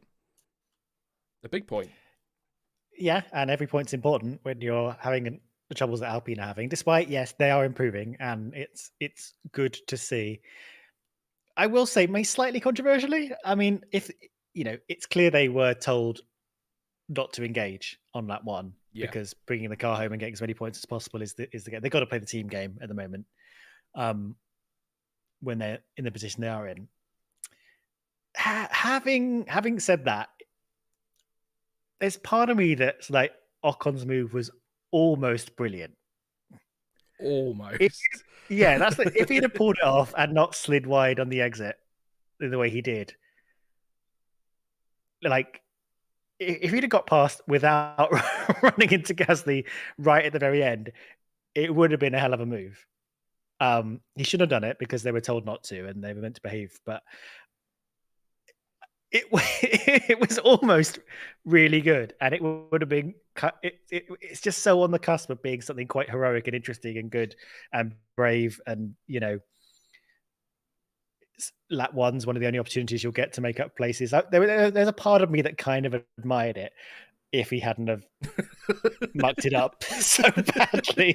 And that's the key element. But there is something that I'm like, we knew the kind of race we were going to have and how difficult it is here, and like doing it. If Alonso had done it on someone who wasn't his teammate and he pulled it off, we would have been like, "This is incredible! What a driver!" I don't know. There was something to it. I kind of admired having a go, even if he did it really badly. Yeah, you know what I'm trying to say. There's just a little something that I'm kind of like, I wish he had done it well. I don't know. Sort of like the old, we got it a lot of the time. Verstappen's 2021 quali lap in Saudi would have been one of the greatest quali laps of all time had he not hit the barrier at the final corner. Yeah, basically that sort of argument. I love that. No, I actually get what you mean. If he pulls that move off and there's no contact and he goes off and takes the position, then it is a great move. But obviously that didn't happen. So I can understand Bruno Famin's angry. But I think when the dust settles, they look at it and see that actually, in the grand scheme of things regarding Monaco, 1 point was probably all they were going to get anyway. So it's not destroyed their race. Yes, they were lucky with the red flag because that could have changed things. But I think when the dust settles, they'll get a ticking off. And they'll move on from this. And then obviously it'll come up at contract negotiation time. But we'll see. I don't know. Thank you. I just don't know. I don't know. Thank you for... I missed the super chat, by the way. From Sujeet, who said, Ferrari versus McLaren in Monaco. F1 is back to normal. It does feel very nostalgic again to see Ferrari and McLaren all their battling. So thank you very much for your support, mate. And thank you again to AC for another super chat. It says, part 2. What are the chances of Magnussen and Lawson being on the grid for 2025? What about Behrman and Antonelli? James Vowles is talking to Sainz and Bottas. So again, mate, we'll do that when we get to Q&A in a few minutes. I appreciate your support, though. You can drop your own like and drop your own super chat if you'd like to. Links all down below and whatnot, and buttons on YouTube. You know what you're doing by now, so there you go. Also, I do just want to say, question for chat, probably for John T or for anybody else who might know. Do we know when Indy's starting tonight? I know it's been delayed because of the weather, and it's quite wet, as I understand it. So let me know when you think it might be on, because I think it's going to be a few hours yet. But I do want to pick up the 2 comments from Purple Zebra. I absolutely agree with them. Purple Zebra says, I'll often defend Ocon, but that was really silly. I agree. I always defend Ocon. And then goes on to say the F1 versus IndyCar argument is about as boring as today's race. I don't get the F1 versus IndyCar or Formula E or F2 or NASCAR or whatever argument, because, most people have the ability to watch both and enjoy both. I don't really think there's an argument there.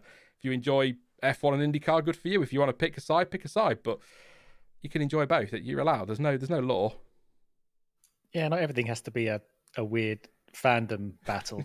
You can just like things.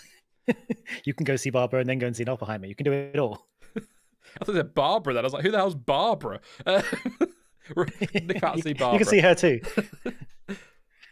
Let's do the rest then before we do Q&A. I'll do what I did last time, Stuart. I'll run through these because there isn't much to say about most of them. And by the rest, I mean Aston Martin and Sauber. And then I'll come to you if you've got any points you want to make. That's the best way to do it. So, Stroll, good first start. Actually gained about 3 places, but dropped back when the order was declared for a restart, which was a shame for him. Pitched on the end of lap 42 for the hard tyres and had a good stop at 2.3 seconds. I think he was the first to stop, actually, that wasn't under a red flag. So there you go. Rejoined P11 ahead of Alonso. Lap 49, he hit the inside barrier at the entry of turn 10-11 chicane. That's the Nouvelle chicane. Picked up a puncture, and that kind of ruined things from there. Put on the softs and was super bloody quick after that. Made a lovely, albeit terrifying move up the inside of Zhou in the tunnel, and a nice switch back as well on Sargeant to get past Sargeant at turn 1 shortly after that. So he was pacing, got a couple of moves done. So good stuff from Lance Stroll for keeping that interesting. But I think the Stroll strategy, and I'm sure you'll all correct me if I'm wrong in a minute, but the Stroll strategy was really helped by Fernando Alonso, who decided to do his best Eddie Irvine, Rubens Barrichello impression. Lap 25, he was told plan B plus 2 laps. And I think he was backing up the pack to help Stroll to be able to pit and come out ahead of him. He was a second slower at one stage on lap 28. Lap 29, 1.4 slower. Lap 30, 1.8. Sorry, he did pick up the pace after that and was a couple of seconds quicker for a couple of laps, but then slowed down again. And Stroll was able to pit and rejoin just in front of us. So some great team play there from Fernando Alonso and Aston Martin to make sure that they had their best shot at points, and it was all undone by Lance Stroll, who hit the wall and punctured his tyre. But, you know, that happens in Monaco. And to be fair, it did mean we got those good overtakes from Stroll.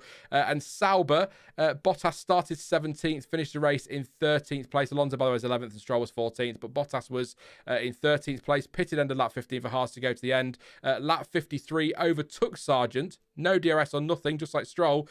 Turn 5 for P13. That was a nice move. I do like moves into Mirabeau. And Zhou Guanyu started 18th, finished 16th, and I think went for fastest lap at the end was about all I had for Zhou. So, Stuart, what do your notes say? Yeah, I'm genuinely impressed by Bottas, to be honest, because, you know, just the normal overtake, just two cars against each other, not particularly, you know, not I'm on fresh tires kind of thing. And in a car which is really struggling at the moment, and they're having a lot of issues with working out why they're so slow and why the bits aren't working and stuff. It was probably one of the most surprising moves of the race, really. Of all the people I was going to see who's going to make an overtake, it wouldn't have been Bottas. So really, I was really impressed with that. That was really cool to see, and reminding us that good things are possible in Monaco. Yeah. Otherwise, I'm always impressed by Alonso because I love the fact that a man of his considerable ego, you'll often still see him playing the team game. If the other driver is in a better position to do something, he'll happily change his race plan to make sure that succeeds, which is what he seemed to do today for Stroll. He was like, I know he probably didn't have a sniff at points himself, but to just kind of sacrifice his race pace to allow Stroll to get a free pit stop essentially was, really good of him. He's always thinking about the wider strategy. He must have been really annoyed that Stroll pretty quickly balls that up for him by crashing. But like you say, from our point of view, that gave us some lovely Stroll on a soft tire last quarter of the race, with some blistering pace. So gave us a little bit of a sniff of what kind of race we could have had if we'd been able to have some strategy involved in the kind of main fight, maybe. But yeah, otherwise, probably disappointing weekend for Aston Martin, really. They've just kind of like gone a little bit lost, haven't they? Considering where they were at the beginning of this year and where they were last year. I think they're sort of in their kind of starting to get into a bit of a wilderness period this season and might run a big risk of getting lost in this ever strengthening midfield, moving away from them. And I think they in particular need to make sure that Mercedes aren't disappearing away from them. I think that's where they are right now. Yeah. I don't know what's going on at Aston Martin. I keep trying to think about it. I don't really understand. They sort of get updates and struggle. I suppose it's part of the game, isn't it? You bring an update that doesn't work, but it feels weird. I don't know. Just very quickly, sorry. I'm trying to do two things there. We've got quotes from RB, so this is something I can say on them. Yuki said it was a very long race, but I had to respect the strategy that we had planned. A little bit frustrated, but I kept my cool and managed the pace. I think we maximised it. We were managing tyres and pace well, making sure that we were prepared for any situation. Said, what's that line there? That's nothing. Really enjoyed the last few laps because I got told I could push flat out, which he did say over the radio, didn't he? Good to hear. Wasn't too greedy, could bring the car home. The important thing is that we score points. And Danny Rick says, after yesterday's qualifying, I came into today mentally prepared for a race like that. In this case, not qualifying at the front, there's a highly likely chance that the race here is being dictated by someone else's pace, and this is how it was. As Danny Rick will know well, of course, from his, was it 2018, that drive that you mentioned earlier, Stuart, where he lost his MG UK, something like that, so he knows that one well. You can always hope that things can change or something can happen in the race, and I think that the race, the first start, was probably one of the best starts I had this year. After the second start, no, not much. It's just Well, Alonso keeping him at bay. Had to have a lot of patience in the race. Both drivers saying that one. Positives to take from the weekend, but at the same time, there's also some personal disappointment. Looking forward to the next race weekend. So, yeah, even RB haven't got a massive amount to say about the race. Just a lot of frustration there. But there we go. Did I see? Was there? I didn't think it's sorry, super chat. No, I didn't. Thank you to MD Games. There we go. Member for 3 months. Thank you very much, mate. Appreciate your continued support. Let's close this poll and then we'll do a bit of Q&A. The poll, if it wants to work, has not popped up on my screen for some reason. There we go. Sorry, I don't know why we're playing up here, but yeah, who was at fault for the crash? Magnussen racing incident, Perez couldn't care less was the order. 52% say Magnussen, 28% say racing incident, 10% say Perez, and 8% said couldn't care less. Cool. There we go. So that's what you've decided there. Chat's give it to Magnussen. I'm going to stick with Hulkenberg. I think that's fair. He shouldn't have been so distracting. It's true. Yeah, it's all Hulkenberg's fault. How dare he? If you have any questions, please do pop them in the chat. We'll start with those questions that came in earlier. Please do drop a like as well. Really appreciate it. It really helps the stream in the old YouTube algorithm because we all love talking about that. So yeah, please do drop a like. It's free and it's pretty easy to do. Well, I assume. And also subscribe as well. Lots of content coming up this season, and looks like we might have an interesting fight, some closer fighting in races. So it's what was the stat I saw earlier? I'm just going to double check it before I say it because you know what will go wrong. But I think it was something. Where are we? I won't be able to find it now. Where are we? Who am I? What year is this? I'm trying to find it. Where have you gone? Oh, for goodness sake. This always happens to me. So from the first 8 races, we have had 1, 2, 3, 4 different winners. So there you go. That certainly feels more open than it's felt at times this year, doesn't it? Saying it that way, but, you know, small victories and all that. So AC. In terms of the driver market, what do you think of the options for Perez and Ocon after today's race? What would be Alpine's lineup for 2025? And also chances of Magnussen and Lawson being on the grid for 2025. What about Behrman, Antonelli, with James Vowles talking to Sainz and Bottas? So on that, the second part of the question, I think Behrman is, I can keep saying it, almost nailed on for that seat. I think they've given him all those FP1 sessions for a reason. So unless he's terrible in FP1, I think he'll be there. Good race as well, actually, in F2 from Behrman. So I think he's looking good there. Magnussen is definitely a question mark over. I was pretty sure, I said it yesterday, pretty sure that he would get a seat. But given recent events, not specifically today, but other events and recent races, I think maybe they might look to bring in someone like a Bottas to pair with him.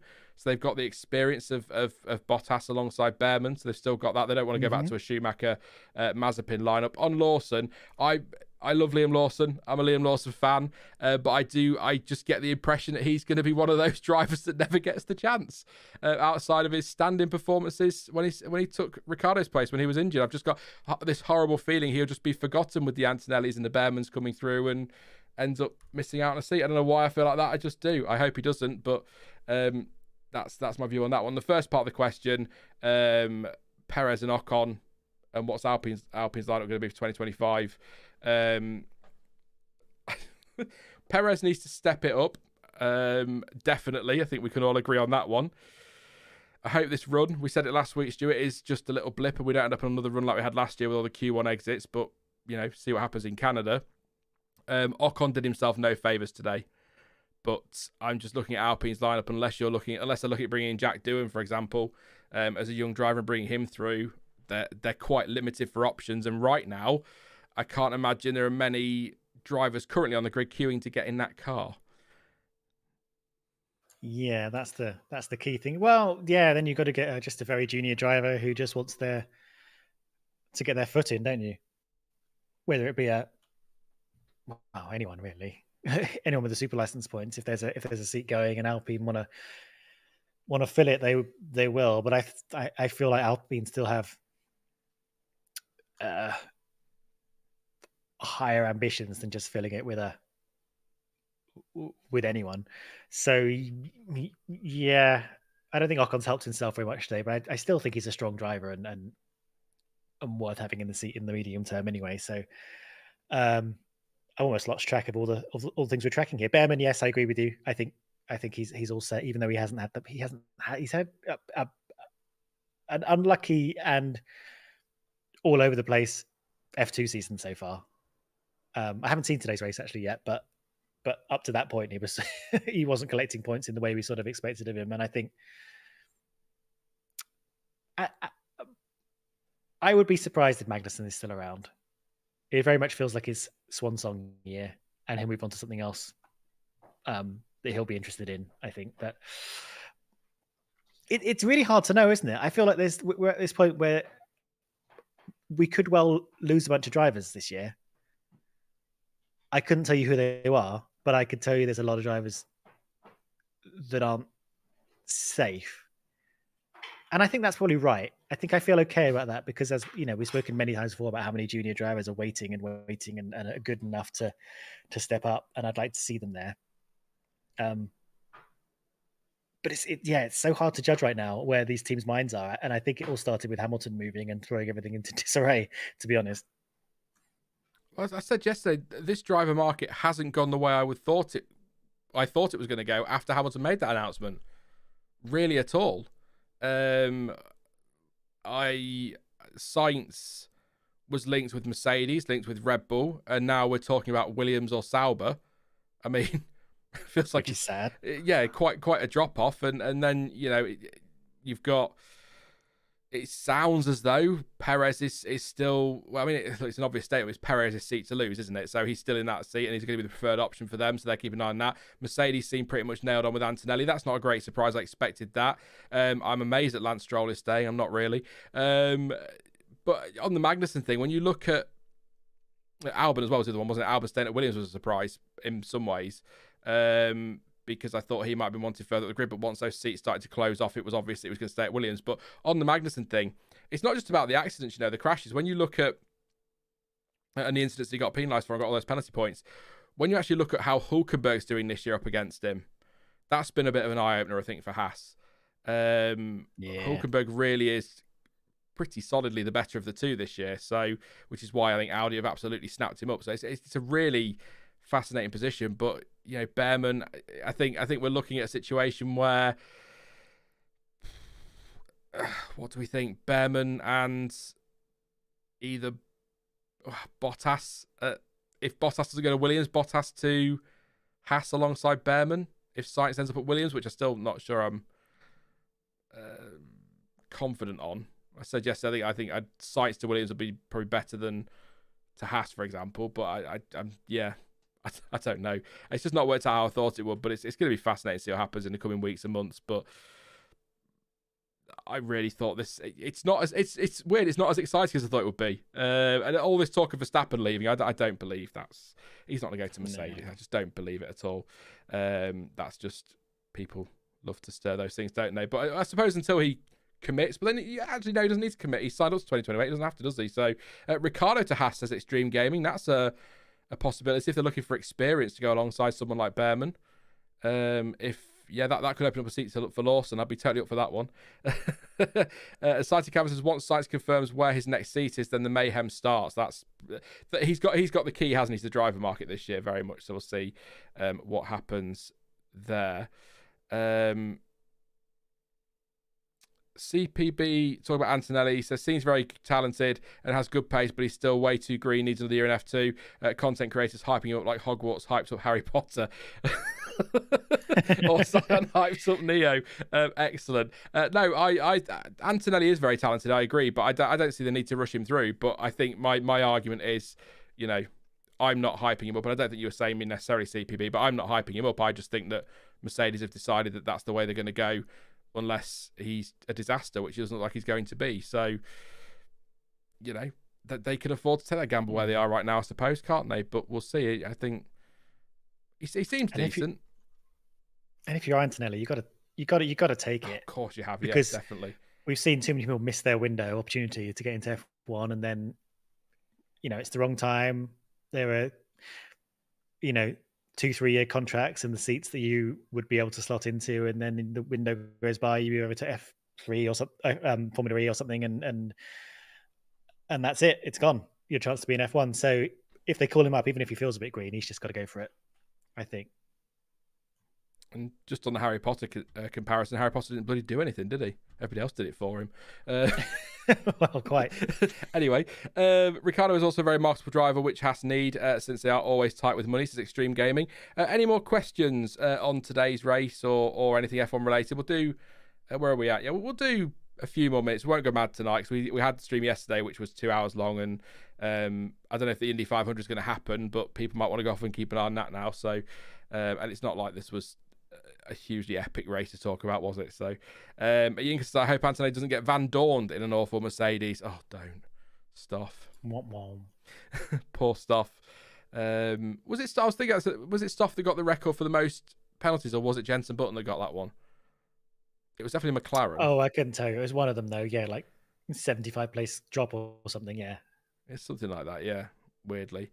There's a let's say a heated conversation going on in chat, which I'm trying to work around with questions. So if I don't spot a question that you're desperate to ask, I do apologise. But yes, I was just going to check. There was nothing in the stewards, was there? No, the only thing was the Ocon Gasly incident. That's the only thing they've dropped a note on. The Sauber press release always goes into my junk folder. I don't know if that's a comment, I don't know, but Bottas has said in his quote, spent most of the race stuck in a train, which definitely wasn't that fun. If anything, it was pretty slow. Everyone knows how difficult it is to overtake around here. We tried to take some opportunities by starting with the hardest compound, but we weren't lucky with it because of the red flag, which everyone who was on a softer tyre benefited from. Had a clean race despite everything. Both starts were decent. Managed to make up places. Overall pace was okay in clear air. And Zhou Guanyu, it's been a really tame and uneventful afternoon for me.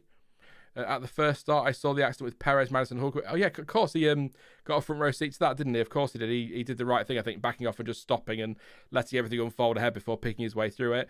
Said after the restart, everyone got all the way to the end, and we were all in the same boat, so there was nothing we could do. Fernando holding up the whole pack, created gaps for his teammates. Everything we've already said. Perhaps the race would have been a bit more interesting without the red flag. Yes, with different strategies, but it wasn't the case. Monaco is always tricky for us. Need to understand why. On to Canada, basically. After race stream, more exciting than the actual race, says Warden. Thank you very much, Warden. I appreciate that. Adam says, who will be a good surprise in Canada? That's a good question. A good surprise in Canada. Canada's a weird one. Canada's not like other races. There's something weird about it. It's one of my faves. Oh, yeah, me too. I think it's great. I'd love to see Piastri make that step up. I think maybe Canada's characteristically maybe a little bit like Miami, but maybe not as smooth. It's a bit sort of between the barriers, chicanes and some straights and stuff like that. So I don't know. I'd love to make it 5 winners. That's all I'll say. That'd be nice. I think in terms of a surprise, I think Williams could do well at Canada. I know they're not as reliant on that straight line speed as they once were, but I still think they could be quite strong at Canada. So I'd like that. Yeah, there you go. Williams. I'll say Williams could be the. James L says Montreal track has been resurfaced. Here we go. I'll check that. That could be good for the preview. Thank you, James. I can check that one. Yes, can we all agree on a Charles win? All Ferrari fans today, says Cornelius. Absolutely, Cornelius. Thank you very much. Good to see you. An all-time great race in Canada after a bland Monaco. First win for Piastri. Yeah, that'd be great. I'd like to see that one. And Kevin N says, my highlight was Martin Brundle versus Mbappe's security. He's a cheeky boy. He really is. I think you'll find I'm in charge around here. Like, all right, Phil Mitchell, chill out. Will a super soft just for Monaco give a better race with 2 to 3 stops, says Growbag. I love that it was super soft. Crofty's got to say that, though. That's the trouble. I think it would help. I think getting some mandatory stops, mandatory compound use is just something. I think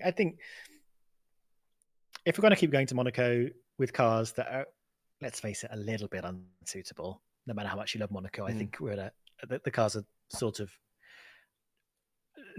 not well suited to them at the moment. I know we're going to get there, but just add some Monaco specific rules. I don't think there's anything wrong with that at all. And I think Monaco compound tires are definitely one of the things we could throw at it. It's a unique race. It's the jewel in the crown. It's whatever you want to call it. And I don't think, like with the Indy 500 or things like that, I don't think there's anything wrong with having its own unique set of rules as long as it's the same for everybody. Yeah, I don't agree with I can't remember who the driver was that said it, but they suggested a sprint race in Monaco to spice things up. I'm not quite sure how a sprint race in Monaco, more racing, is going to help anybody, but there you go. No, more qualifying, if anything. Yes. Somehow, if you can make it, if you can put 2 qualifyings in, yeah, I don't know how that would work. I'm not going to say aggregate qualifying because that was the worst qualifying we ever had, but something. What about normal qualifying on a Friday? And then that sets the order for one-shot qualifying on Saturday, and you can flip it so that you can't do the whole going slowly to make sure you go out first. So whoever finishes first goes out last for best track conditions. That would be interesting, except then you're going to get people go, oh, but if it rains, then the person who goes out last is going to be disadvantaged. And then Sunday's fun. Yeah. Yeah, one-shot qualifying would be some kind of something fun. I'm all up for spicing up this weekend in a fair way. Yeah, Delta's reverse grid sprint race. Could make it interesting, I suppose. Yeah, why not? That's a fair idea. Any other questions then? I'm going to have a quick skim through. What if Max does not win Montreal, says Nick? Well, I think if they've resurfaced it and the Red Bull likes a smooth circuit, I probably, spoiler alert for predictions, probably going to be backing Verstappen for a win in Canada. But if Leclerc wins and Verstappen finishes second or third, the gap comes down at the top, obviously, but I still think Verstappen will win that title. I'll say it for the 5th time in the stream. I still think he will. But I think the battle really that we need to keep an eye on is Perez, frankly. Because as we said earlier, if you've got Sainz and Leclerc scoring consistently, heavily, McLaren's drivers doing the same, Norris and Piastri, and Perez has races like today or difficult ones like Imola, or just qualifies badly like he has done in the past, then Red Bull are going to be in trouble in the constructors. But drivers, Verstappen, constructors, probably still Red Bull, but it's not going to be again, it's not the foregone conclusion. That is the point I'm making about all of this. Not that we're going to have a great championship fight and it's 2021 all over again, just that it's not a foregone conclusion. Even though I also said that I think Verstappen will win it, so I guess that is a foregone conclusion. I don't know, Stuart, help me. I'm slowly losing my mind. It's that part of the stream, isn't it? No, I know exactly what you're saying, and I know what you mean. I feel like it's just thrown a little bit of something into the mix that allows for us to not be so sure as to how the rest of the season's going to go, which I like. There you go. Purple Zebra says, I think F1 in general should have either group quali or one-shot quali. The traffic nonsense is getting boring. I think group quali will be good. And maybe that's how you introduce a second quali, Stuart. You have a quali to set the groups. Yeah. The group quali could be an idea.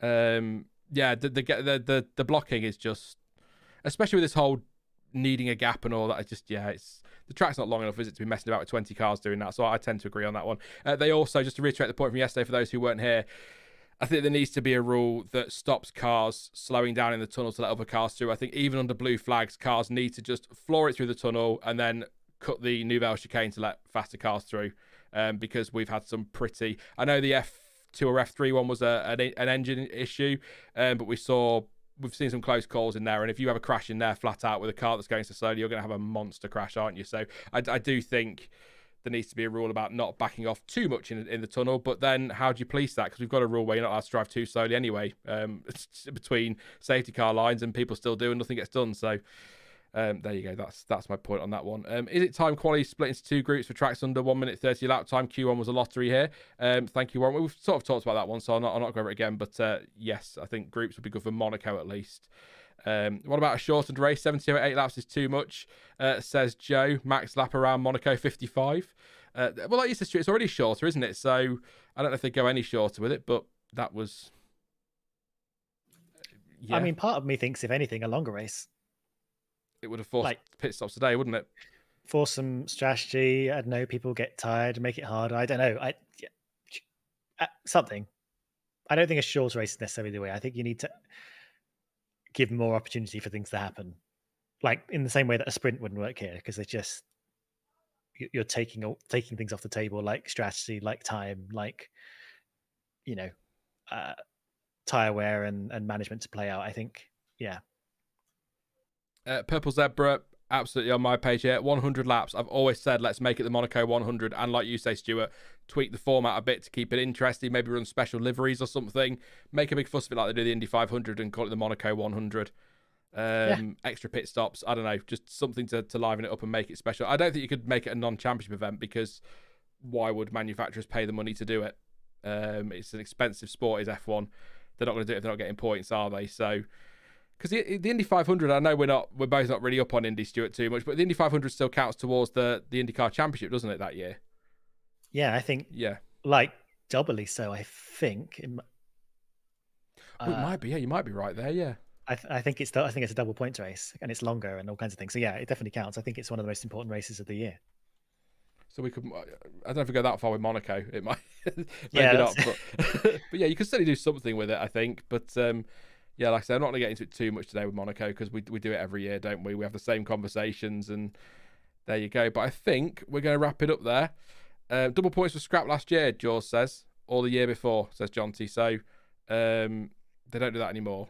So, but yeah, okay, they used to. So we weren't far off, we were sort of there. Yes, we'll wrap it up there then. Thank you, Stuart. It's been a pleasure as always chatting to you today. I'm going to do what I do every time. I don't know why I do it, 'cause it's not my fault. Sorry the race wasn't a lot more exciting. I shall do better next time. And next stop, Canada. So hopefully we can have an epic Canadian Grand Prix. Hopefully. I look forward to it always. Thanks for having me on. And our 5th winner, exactly. This race is the season's just hotting up. Yeah, lovely to speak about the race, even if the race itself wasn't that exciting. Awesome. And I'm sure I'll talk to you before Canada, but have a good week and the rest of your Sunday or bank holiday. It's bank holiday, isn't it? Yeah, so enjoy your bank holiday and your roast potatoes. I will do. That does make sense, everybody else. Chat to you later. Bye-bye. Cheers, bye. Yeah, I'm not losing my mind. I'm not going to start wishing people happy potatoes or anything. Yes, that is it for this one. Then thank you everyone for joining us for that's the watch on screen, Sean. Let's go to the end screen. For the race reaction, I will be this week. Hopefully, be something out before Canada. I've got some stuff going on this week that I can't say anything about, but when I can, I will. And I've got some work to do as well at the end of the work. Got to do some shifts. So yeah. Need to make money, I'm afraid. So I will definitely be back soon. And of course, I'll be around for Canada as well with the preview on Thursday for the Canadian Grand Prix. I think we'll do a Canadian Grand Prix qualifying watch along as well, because that was fun yesterday and everything seemed to work quite nicely with the timing. So we'll do that. And of course, then the race reaction after Canada as well, which is 2 weeks, isn't it? Sunday, we're into June then. Bloody hell, soon be Christmas. June the 9th will be the race reaction for Canada. In the meantime, please do drop a like, because that really does help the channel out. We're nearly at 200, 7 more needed. Let's do that. That'd be fantastic. The algorithms are a pain in the backside, so it's good to get the likes. And subscribe as well if you're new, so you don't miss out on any future videos or streams. But as ever, thank you for watching. I've been Sean. This has been the F1 Word. And until next time, goodbye.